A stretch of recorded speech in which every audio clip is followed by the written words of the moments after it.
সকালবেলা ব্রেকফাস্টটা ঠিক হয়নি, তাই দুপুর 12টার সময় আমাদের ব্রেকফাস্ট হচ্ছে with lots of dal and matar ghugni. Our breakfast dalpuri with ghugni. বাহ, ডালপুরিটা তো বেশ মনে হচ্ছে বেশ ভালো করে ময়াম দেওয়া হয়েছে, সেই জন্যই এত নরম। খেয়ে নি, পরে দেখা হচ্ছে।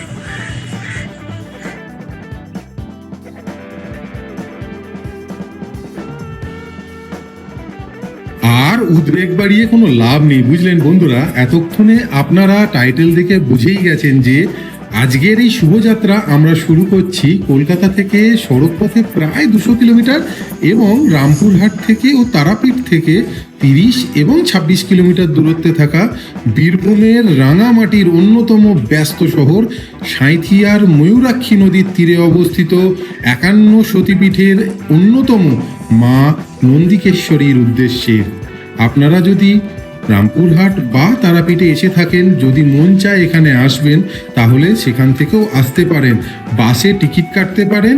এছাড়া আপনারা যদি অটোতে আসতে চান, 1000টি টাকা খরচা করলেই আপনারা এসে পৌঁছে যাবেন মায়ের মন্দিরের কাছে। আর আপনারা যদি ভাবেন হাওড়া থেকে বা শিয়ালদা থেকে ট্রেনে বুক করে আসবেন, তাহলে আরামসে আরও ভালোভাবে আসতে পারেন।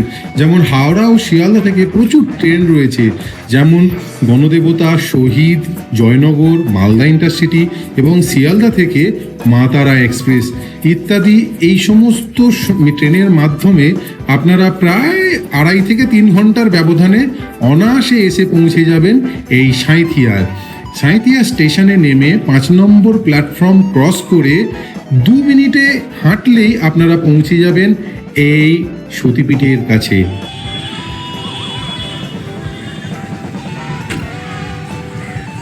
সুপ্রভাত এবং নমস্কার জানিয়ে আজকের দিনটা শুরু করছি। আজ চলে এসেছি সাঁইথিয়ার।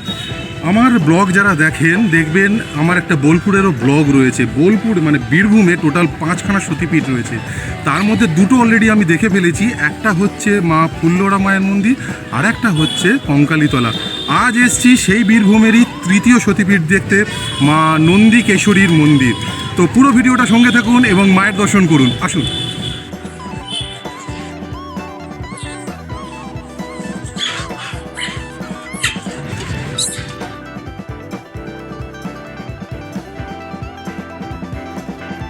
এই যে আজকের এখন এই মন্দিরটি যেটি দেখছেন, সেটি 1320 বঙ্গাব্দ মানে 1913 সালে নির্মিত হয়। আজকের যে জায়গাটার নাম সাঁইথিয়া, অতীতে এরই নাম ছিল নন্দীপুর, যার থেকে মায়ের নাম হয় নন্দিকেশ্বরী। শোনা যায় জনৈক দাতারাম ঘোষকে মা স্বপ্নাদেশ দিয়ে এই জায়গার কথা জানান। পঞ্জিকা মতে নন্দিকেশ্বরী মায়ের নাম 45 নম্বরে রয়েছে। পিত নির্ণয় তন্ত্র অনুযায়ী এই শাক্তপীঠে দেবীর কণ্ঠহার পড়েছিল। এই শক্তিপীঠের পরিবেশও কিন্তু অসাধারণ এবং দেখার মতো। পাশাপাশি দুটো অশ্বত্থ এবং বটগাছ একে অপরকে অসম্ভবভাবে জড়িয়ে রয়েছে।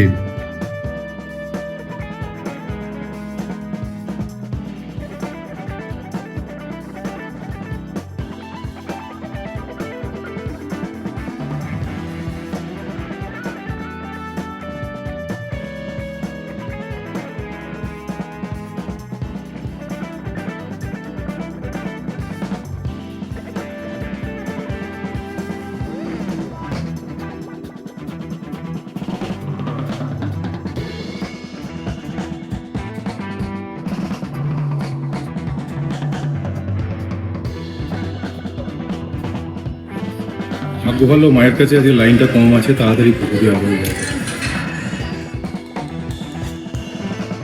গর্ভগৃহে মায়ের যে ত্রিকোণাকার শিলামূর্তিটি দেখছেন, অতীতে এটি কালো বর্ণের ছিল, পরে ভক্তদের সিঁদুর এবং তেল লাগানোর চোটে এখন লাল বর্ণের হয়ে উঠেছে। এই একই শিলাতে কিন্তু মা নন্দিনী এবং বাবা ভৈরব একত্রে অধিষ্ঠান করছেন এবং একত্রে পুজো গ্রহণ করছেন। শুধু ভোগের সময় ভোগটা আলাদা আলাদা প্রদান করা হয়।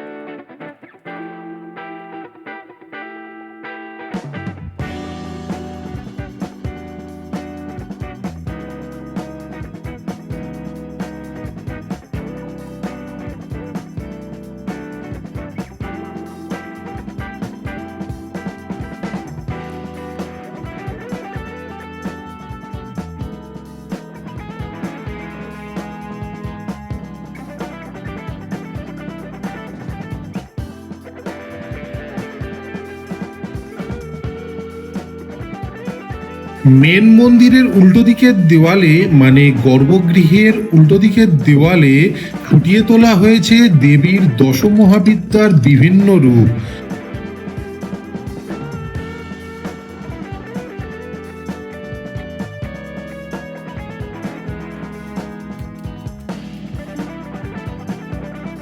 মা নন্দিনী এবং বাবা ভৈরবের মূল মন্দির ছাড়াও এখানে রয়েছে বাবা সিদ্ধিদাতা গণেশ, রামচন্দ্র সীতা এবং সংকটমোচনেরও মন্দির।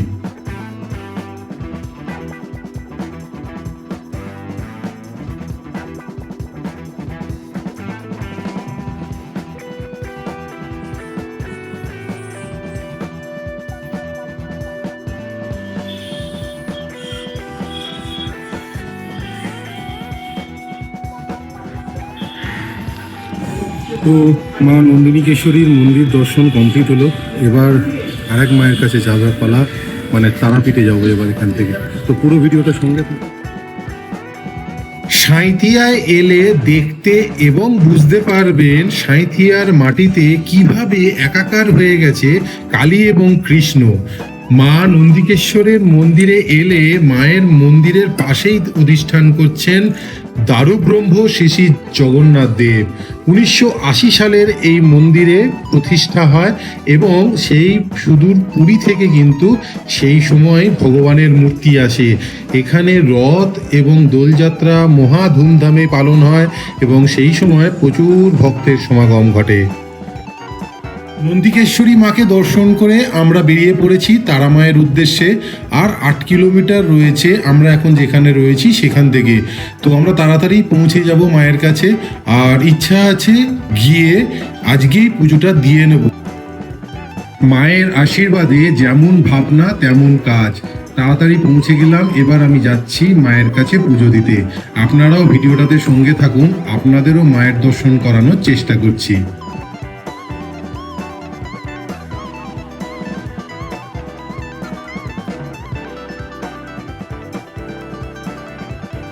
আফটার পুজো সবার পেয়েছে খিদে এবং সবাইয়ের একটাই কথা, নিরামিষ খাবার খাবো পুজো দিয়েছি বলে। তো এখন তারাপীঠে নিরামিষ কোথায় পাই?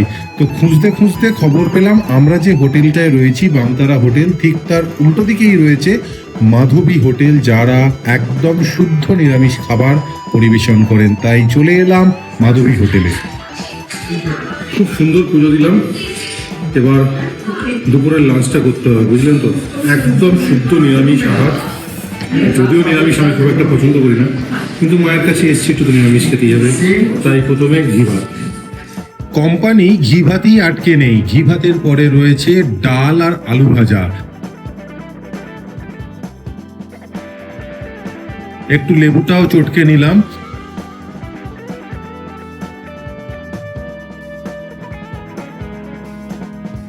লেবু সহিত ডাল আলু ভাজাটা বেশ। এবার পালা কড়াইশুঁটি, কপি আর আলু দিয়ে ঘরোয়া তরকারি। Not bad.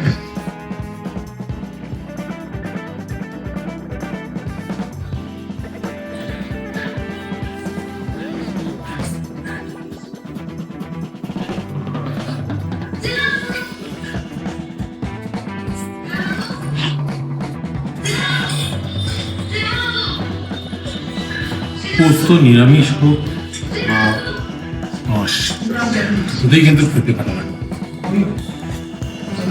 দুপুরের লাঞ্চ এখানেই কমপ্লিট। এবার নিতে হবে একটা বড় রেস্ট। আগামীকাল সকালবেলা আবার দেখা হচ্ছে।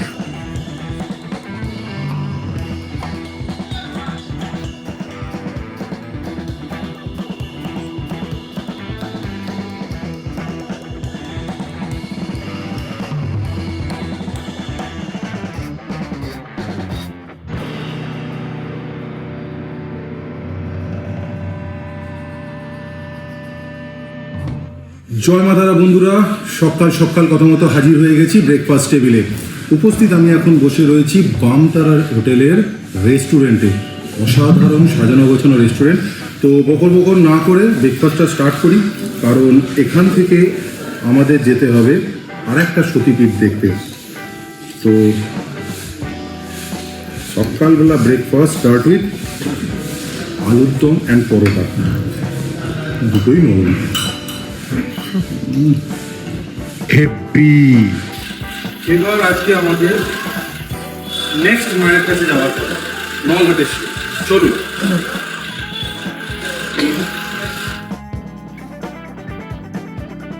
যেমনটা আপনারা দেখছেন বা জানেন, আমরা এখন নলাটির পথে বাই রোডে যাচ্ছি, তবে আপনারা চাইলে ট্রেনেও যেতে পারেন। কিছু ট্রেনের নাম অবশ্য আমি আগেই বলে দিয়েছি, সেক্ষেত্রে আপনারা হাওড়া বা শিয়ালদা থেকে সকাল সকাল ট্রেন ধরে নলাটি স্টেশনে নেমে টোটোয় 10 মিনিটে পৌঁছে যাবেন মন্দিরে। তারপর সারাদিন ধরে দর্শন করুন, পুজো দিন, ভোগ খান এবং বিকেলের ট্রেনে আপনারা ফিরে যেতে পারেন নিজের নিজের বাড়িতে।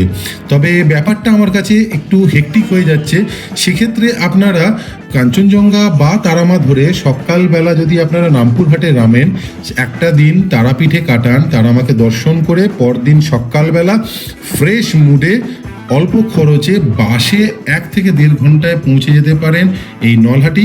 বা আপনারা যদি চান অটো বা প্রাইভেট কার নেবেন, সেক্ষেত্রে 1200 বা 1500 টাকা খরচা করে আরামসে ওই একই সময় আপনারা পৌঁছে যাবেন কিন্তু নলহাটেশ্বরী বা নলহাটিতে। কারণ তারাপীঠ বা রামপুরহাট থেকে নলহাটেশ্বরীর দূরত্ব কিন্তু 24 এবং 16 কিলোমিটার। আপনারা এখন দেখছেন 51 শক্তিপীঠের অন্তর্গত নলহাটেশ্বরী মন্দির। শাস্ত্রমতে মায়ের এখানে গলার নলি বা কণ্ঠ পতিত হয়েছিল, সেই থেকে এই গ্রাম বা এই জায়গার নাম নলহাটি। নলহাটেশ্বরীর মন্দিরের নির্মাণকাল নিয়েও কিন্তু দুটি মত এখানে প্রচলিত আছে। একটি হলো নাটোরের রানী ভবানী 250 বছর আগে এই মন্দিরটি নির্মাণ করেছিলেন।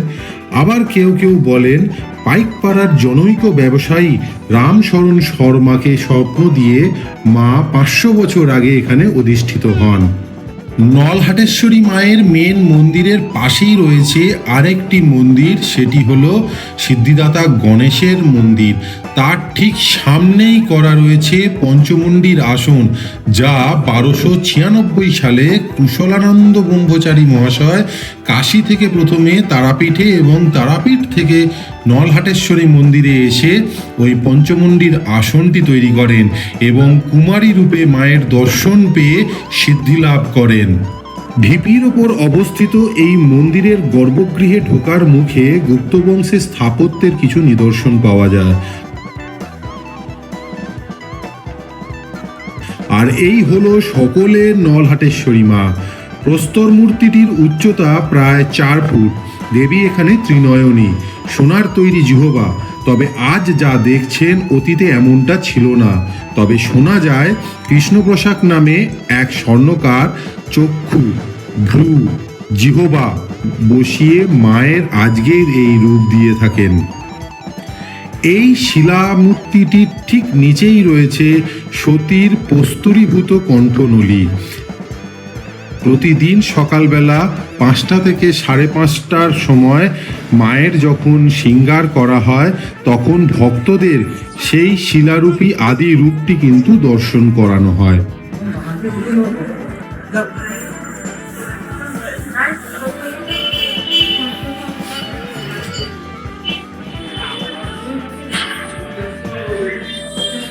তো মায়ের দর্শন কমপ্লিট হলো, এবার চলুন বাবার দর্শন করি। মা থাকলে তো বাবা থাকবেই। বাবা এখানে যোগেশ ভৈরব নামে কিন্তু পূজিত হন। আপনারা যদি মায়ের অন্নভোগ খেতে চান, তাহলে সকালবেলা গিয়ে 50 টাকা দিয়ে কুপন সংগ্রহ করে নেবেন। 12টার সময় মাকে ভোগ নিবেদন করা হয়। 1:30টার পর অ্যাপ্রক্স এই ভোগের বিতরণ শুরু হয় জনসাধারণের উদ্দেশ্যে। গত দুদিন আপনাদের সঙ্গে থাকতে পেরে খুব ভালো লাগলো, কিন্তু এবার যে ফেরবার পালা, আমাকেও তো এবার বাড়ি ফিরতে হবে। তো বন্ধুরা, আজকের মতো এখানেই। আগামী পর্বে আবার ফিরে আসব। ততদিন ভালো খান, সুস্থ থাকুন এবং প্রচুর প্রচুর প্রচুর ঘুরে বেড়ান। Thank you, good by.